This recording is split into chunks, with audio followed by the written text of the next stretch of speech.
1 जुलाई से नए माली साल 2025-26 के लिए नए बजट पर अमल दरामद का आगाज हो जाएगा। 389 अरब के इन्फोर्समेंट इक़दामात और 312 अरब रुपए के नए टैक्सेस का निफाज भी हो जाएगा। इस्लामाबाद से ये रिपोर्ट। नए माली साल 2025-26 के लिए नए बजट पर अमल दरामद का आगाज 1 जुलाई से होगा। 389 अरब के इन्फोर्समेंट इक़दामात, 312 अरब रुपए के नए टैक्सेस का नफाज होगा। आइंदा माली साल में कोई एमएससी स्कीम नहीं दी जाएगी।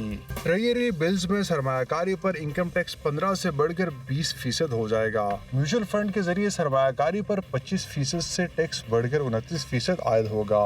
मंगल से सोलर पैनल के फरोख्त पर 10% सेल्स टैक्स भी आयद होगा।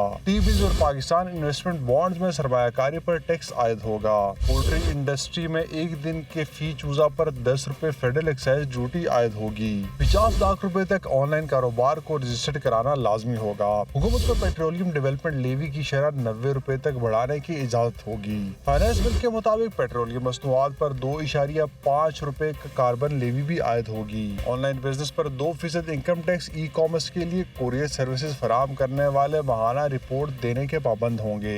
एफबीआर को कारोबार के लिए रजिस्टर्ड शनाख्ती कार्ड नंबर की ट्रांजैक्शन चेक करने का इख्तियार भी मिल जाएगा। एफबीआर को सेल्स टैक्स से इस्तिस्ना मैन्युफैक्चरिंग यूनिट्स पर मॉनिटरिंग का इख्तियार भी होगा। 1 जुलाई से नॉन फाइलर्स पर 75,000 तक कैश निकलवाने पर 1% एडवांस टैक्स आयद होगा। 5 करोड़ से कम तक टर्न ओवर पर सुपर टैक्स 5% कम हो जाएगा। 1 जुलाई से डिजिटल एडवर्टाइजिंग पर भी 15% टैक्स आयद होगा। टीचर रिसर्चर्स को मिलने वाला टैक्स रिबेट खत्म हो जाएगा। नए माली साल में क्लब्स की आमदन पर भी इनकम टैक्स आयद हो जाएगा।